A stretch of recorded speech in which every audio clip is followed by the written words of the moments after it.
Last time on Dragon Ball Sparking Zero, I said we were going to go through training mode, and I have since decided against that. But you should definitely go through training mode if you're picking up this game. Hey guys, I'm Daikon, and we're back here with more Dragon Ball Sparking Zero because this game is so much fun that I can barely put it down. I legitimately feel like I'm back in, my buddy's bedroom playing Budokai Tenkaichi 3 on the PS2 again. This game is addictive, it's fun, it's frustrating, it has so much content, so many characters, so many costumes, so much stuff to unlock, and it's just, as a Dragon Ball fan, it is just the bee's knees. So, yeah, we're not going to do training mode. I think if you're going to do training mode, you definitely should. If you're going to pick up this game, you should definitely do training mode. Because there's a lot of intricacies in all of the basics. It's a basic game. Everybody's got the same combos. Everybody uses the same buttons to do their specials. But the intricacies in all of the basics of this game are where you're really missing out if you don't pay attention. By the way, last video, my computer was picking up my audio as opposed to my mic, so you should be able to hear me this time. That's nice. But let's get started, because we're going to go straight into showing off some combat today. And then in our next video, in our next long form video, we're going to start Goku story mode, which I have to admit I've already done, but we're going to do it again because why not? It's fun and you guys probably want to see it, so I'm going to show it to you. But first, I just want to play around a little bit with combat, show you guys kind of what's going on. I was originally going to do this in training mode, but like that's kind of boring. And if y'all want to watch people do training modes in fighting games, go watch Maximilian, dude. He's more fun than I am. I doubt he'll play this game, but he did raid all the supers today. That was like an hour-long video. But anyway, we're just gonna mess around in combat and battle mode for a little bit and show you guys what it feels like and a bit of the intricacies of what you do learn in training mode. I'm going to show you here as opposed to showing you in training mode, because this is a little bit more dynamic, more fun, and I can choose characters I want to play as opposed to playing as Gohan and Goten. But this game, the combat in this game feels really good. As like, I remember Budokai Tenkaichi 3, but I only remember it vaguely, even though I did play it for an seemingly infinite amount of hours. Okay, this is not my team. I was just trying out characters. But let's throw a quick team together, and I say quick, but this will probably take like 30 minutes. This will be like a 30-minute video right in itself. When there's 180 characters, that happens, But anyway, I'm gonna go with Majin Vegeta because he's totally the coolest. And let's go with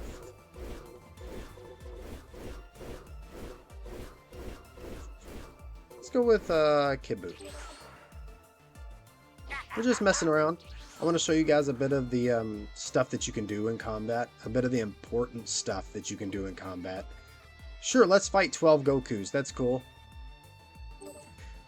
Because there's so many, like I said, there's so many intricacies in the basics of this game that you miss out on a lot of the stuff that you can do just because everything that happens so quickly in combat. You can never beat me. However, in this game, the biggest issue I come to have is enemies getting behind you turns into what feels like an unblockable, unescapable situation. So it's imperative that you learn how to control your ki and control your power points, which is that number up there in the top left-hand corner. If you can learn to control those things and use them at the correct time, you can defend yourself from the things that will most likely destroy your health bars the quickest.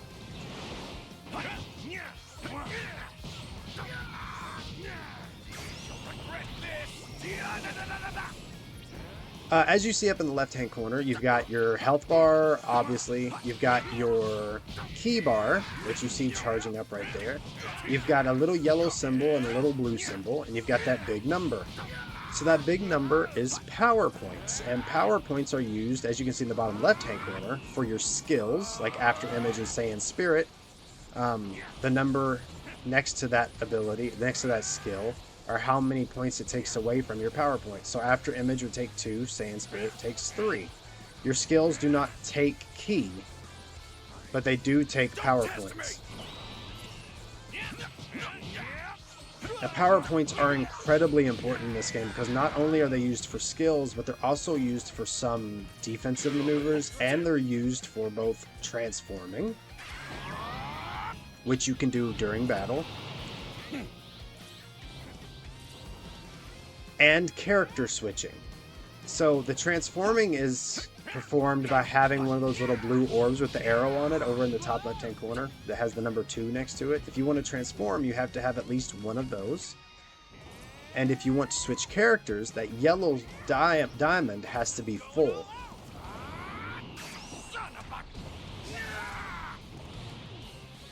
So, like I said, skills take power points. This is a skill that's Saiyan Spirit.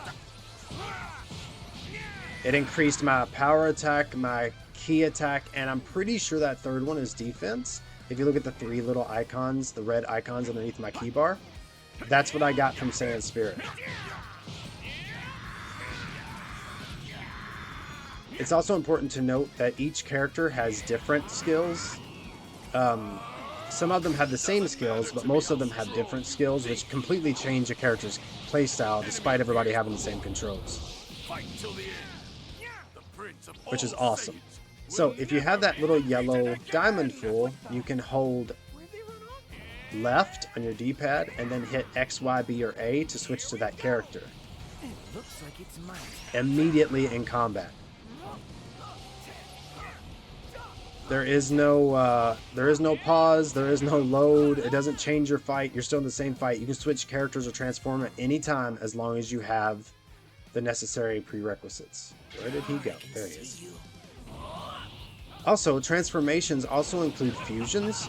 So if you have 2 characters that can fuse together in your team, you can actually fuse together as a transformation. Now those take a lot of power points, obviously, as they should, but they're totally worth it, and it's super cool to be able to transform and fuse in the middle of battle.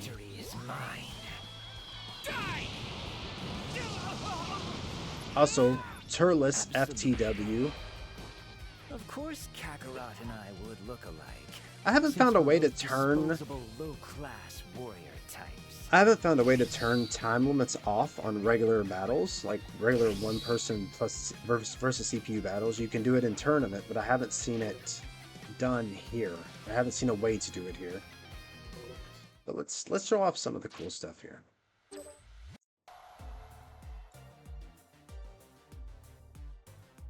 So if we're going to show off some fusions here, or we're going to show off at least one fusion. So let's get the Jeets. We're going to need the Jeets for this, but let's go Super Jeets. I'll crush you with And all let's of my go might. Super Goku here.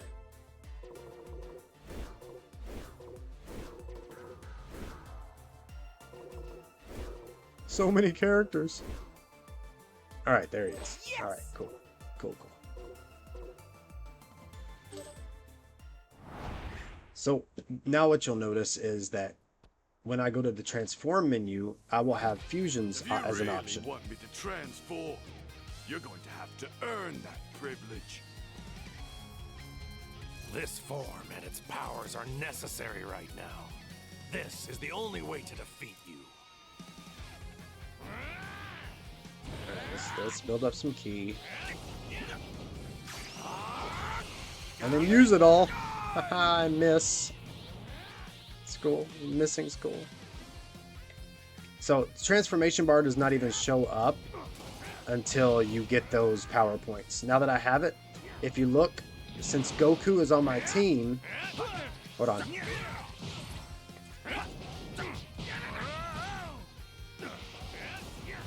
Alright, if you look here, since Goku is on my team, I have all of the Gogetas available for transformation. I just need a lot of power points to do it. So now that I have 3... I didn't want to have to resort to this again. I don't know. I mean, I don't think it's all that bad. Just because you have the characters on your team, they can fuse. It's so fantastic. It's such an awesome concept. I'm so glad they did it.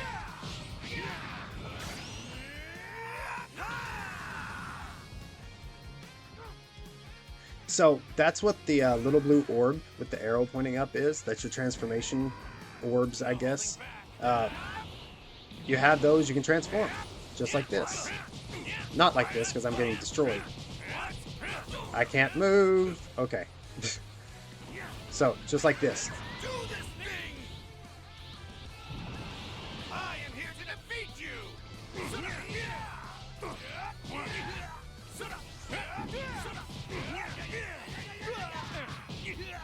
And obviously, that's just like, there's not much cooler than that, you know?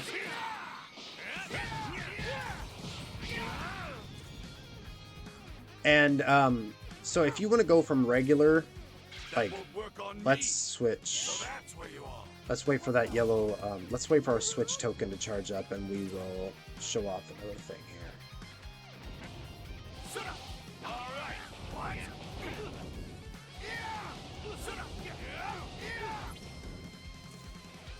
So let's switch to another character.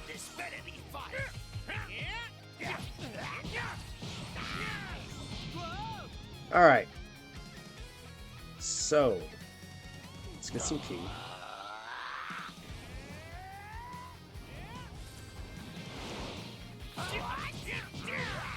Now, Super Baby Vegeta has a transformation that will allow you to transform into his Great Ape. But I'm not sure how many it takes, because I still don't have a transformation token yet. And I've already got 2 power points. Okay, so 3. Okay, so now that he has transformation token, if you look, some transformations take more points than others. But watch this, this is so cool. The Great Apes are actually really big. I know some games haven't shown them the way that they should be portrayed, and this game really does. And when you play as one, you can feel the weight behind them. Like, they just feel they feel big as opposed to just looking big. And every little punch and everything. Oh, maybe this building can't be destroyed. No, it should be able to. Yeah, there it is there. Usually, if you punch the building as the Great Ape, it gets destroyed. So, that's super cool. They put a lot of love into this game as opposed to just making a game, which is what a lot of Western companies like to do nowadays. This game actually has love put into it. So let's go back one more time. I want to show you guys a bit of the mechanics themselves as far as like understanding how to defend against certain things and escape dreadful situations, because there are many dreadful situations to be had in this game. There are plenty of moments where you feel like, okay, I'm just gonna stand here and get hit, apparently. And it definitely feels like that sometimes. So the best thing you can do that I've learned is to learn your defensive, learn everything you can about defense in this game, because it is imperative if you want to not feel like you're getting obliterated in every single fight. So let's pick, let's go back to Kid Buu again. Since I'm trying to show you guys stuff, the time limit's kind of painful, but I have not seen a single opportunity to change the time limit. Yeah, there's just like no way to turn the time limit off here.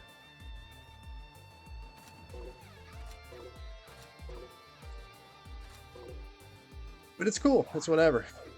You can do it in tournament mode, I just don't see any options to do it here. So, one of the things you need to learn about is the difference between PowerPoint key and PowerPoint's key and your switch tokens and your transformation tokens. The transformation tokens and the switch tokens we've kind of already talked about. As long as you have those, you can use them. If you want to go from like base Saiyan to like Super Saiyan 2 or Super Saiyan 3, you have to have more transformation tokens to do that. There's also a really long charge time on the switch tokens. So you can't just switch back and forth, back and forth, back and forth, kind of like you can in a game like MVC2. But still, being able to switch it all in combat is just so dope. It makes the game so much more dynamic. So as long as you have the transformation tokens, you can use them. See, Super Saiyan 1 takes 1 transformation token, Super Saiyan 2 takes 2. Oh, see, the fusions actually show up here even if the character isn't on your team. That's kind of neat. So at least you know what transformations they have. But if you want to go straight to Super Saiyan 2, that takes 2 transformation tokens. Alright, let's do it! And I'm pretty sure it also takes power points. I don't know if it takes both or if it just takes 1.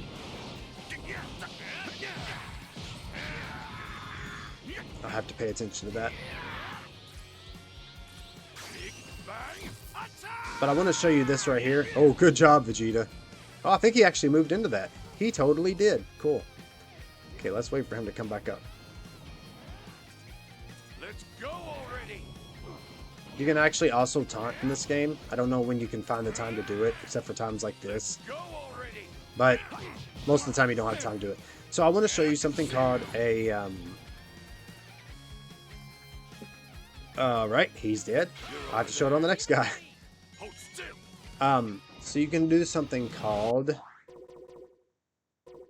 Can't remember the name of it. But it's important that I show this to you anyway. Revenge counters. Revenge counters are your #1 way to make sure that your ass whooping does not continue. If you're currently having your ass whooped, this is the way to get out of it.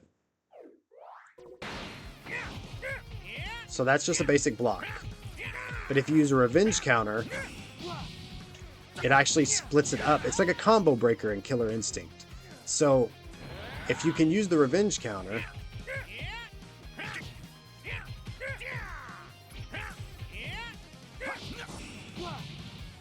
you actually get some can get some combos off of this.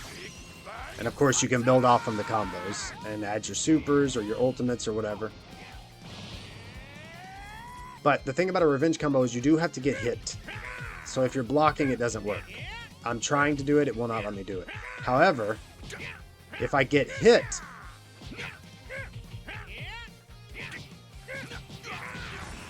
if I can stop sucking, there it is. If you can actually get hit and use the revenge counter, you can build off of that. And that's really cool. It's also very helpful. If you can't, there are some combos you're just not going to get out of unless you do the revenge counter. There are sometimes you're just getting completely destroyed, and that revenge counter is completely necessary. You have to be careful with it though, because a revenge counter can be revenge countered. As let's see, see if I can get him to spark one. No pun intended. Oh, there he is. See if we can get him to revenge counter. God, the time limit, man, is so short. If you had to struggle that hard, you may never stand a chance against me.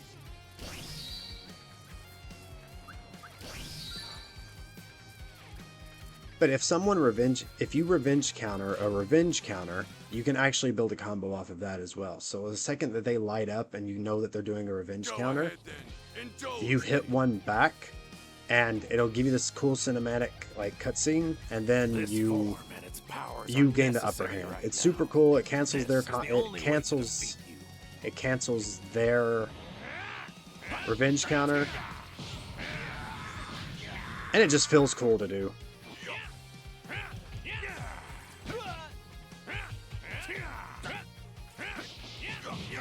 Once again, I cannot stress how important defense is in this game, because it is so easy to get caught up in a 50 or 60 hit combo just because an enemy got behind you and you didn't stop it before it did.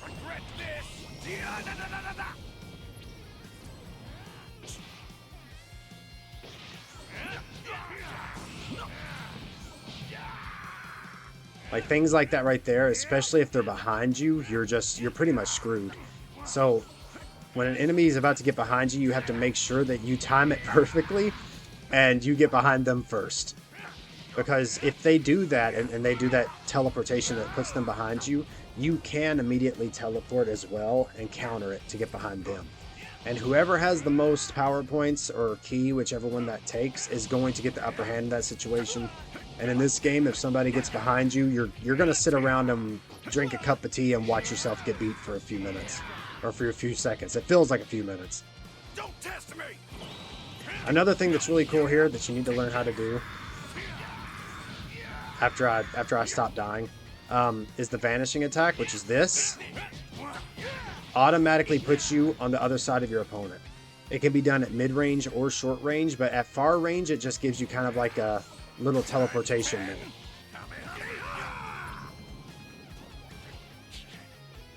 Moves like that can be easily, it's even though they're ultimates, can be easily defended just by holding down or tapping RB and left or right. Now here it doesn't seem to do anything, but if there's an actual projectile coming at you, like a Kamehameha type projectile or anything like that, it'll actually teleport you left or right and you can dodge it.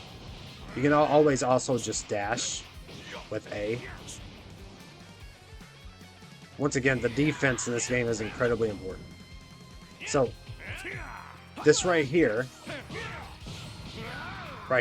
this vanishing attack is what they call it in the game. After Goku finishes his swim, I'll show you again. So this vanishing attack here. Oh, he knew I was doing it.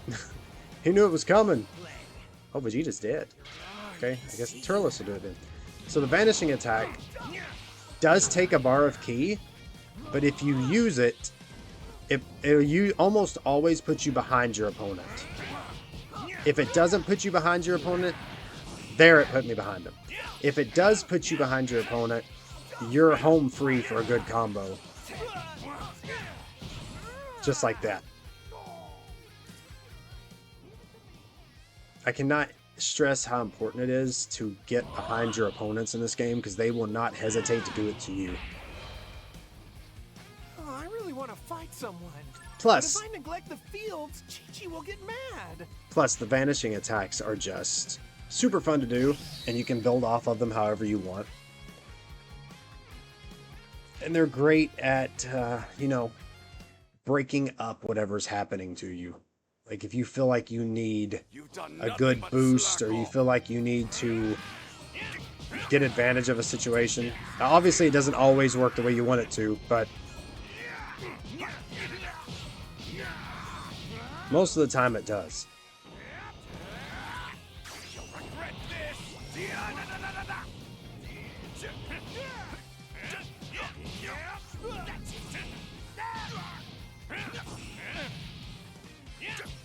I still want to show you a revenge counter.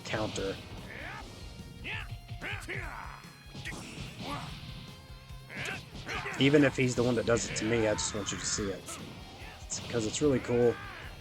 And if you can time it correctly, it's helpful for you as well.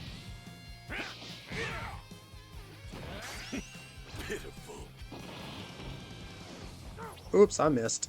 And you can very easily miss an ultimate in this game. So I don't care how long you charge it. A special and an ultimate does not, they do not care how long you charge. You can still miss them. Like it can take nothing but a slight side step and it's all gone. It's all over. He did not dodge that one, however.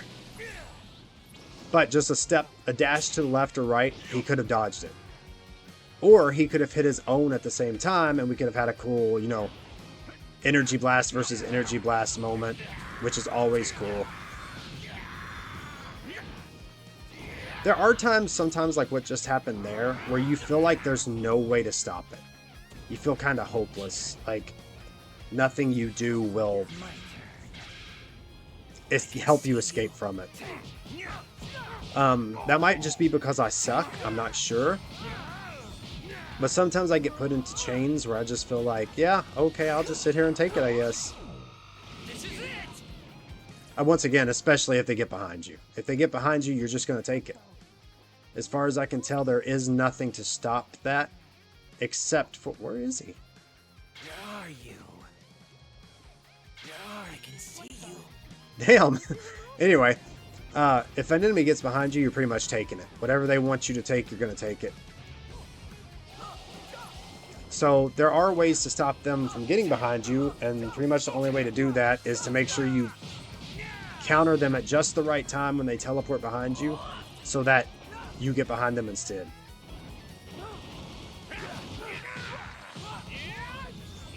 But things like this, the only thing you're going to break it with is the revenge counter.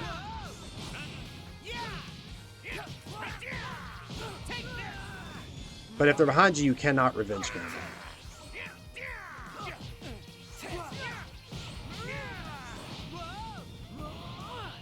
Beg for your life. You also have something called a Z dash, or a Z rush, I think. Where if you hit a dragon dash and then you hit the dragon dash again, that'll automatically put you behind them. And that is probably one of the coolest things in the game as far as like basics go.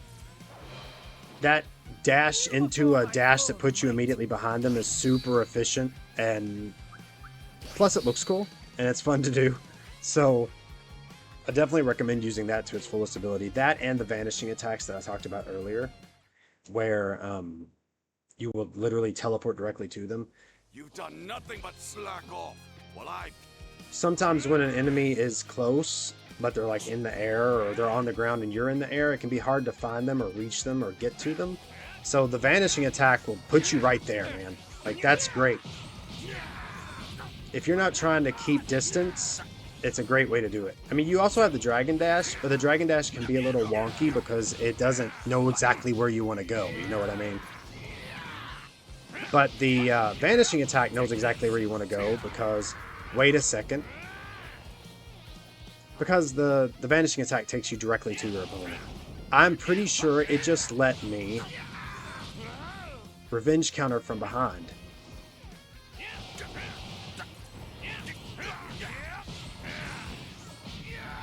I believe it did. I'm having a hard time telling.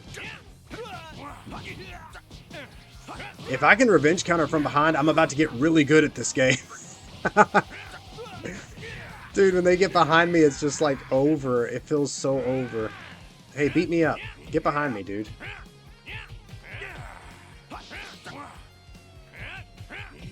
Hold on a second. I think that guard block is what's going on here. I can't fix it here. I'll have to fix it after. There's like a guard assist that's making me block everything, and I don't want to block unless I want to block.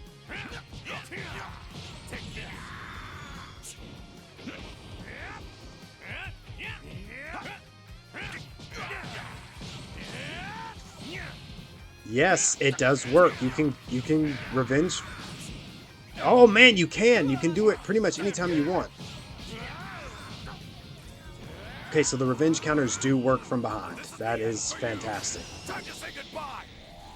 Big bang attack! And there's an example of me missing my ultimate attack. So, revenge counters, which is your right stick, just you press down on your right stick, not directional, but like press the button. That is a revenge counter.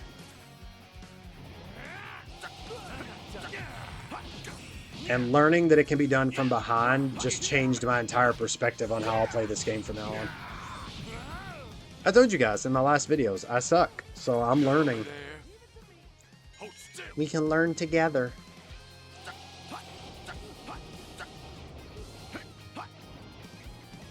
But yeah, the Dragon Dash into the Z Rush that will put you behind them, the Vanishing Attack that puts you behind them, pretty much anything that puts you behind them, and the Revenge Counter are really where you want to go to when it comes to defense in this game. And defense is, like I said earlier, incredibly important. Honestly, if I don't stop talking now, I'll just do this all day. So we're going to end that video here. I just wanted to give you guys a little glimpse into the combat, which you've probably already seen. But just tell you what I've learned as a noob who hasn't played a Budokai game and, you know, since the PS2 era. Just give you some tips that I've learned that I found made the harder battles much easier. Because some of them are very, very hard. Some of them are very, very easy as well. But the very, very hard ones are the ones I wanted to help you with. So keep in mind, Dragon Rush, Z Dash, vanishing attack, anything that puts you behind them, and the revenge counter. Especially if what I'm seeing is right and the revenge counter can be done even when they're behind you, it's gold. You don't want to pass that up. You don't want to take it for granted. But that's today's video. Thank you guys for watching. Next time, we're going to dive into Goku's story mode, and we're going to get started on that. So if you want to see what happens to Goku, find out next time on Dragon Ball Sparking Zero.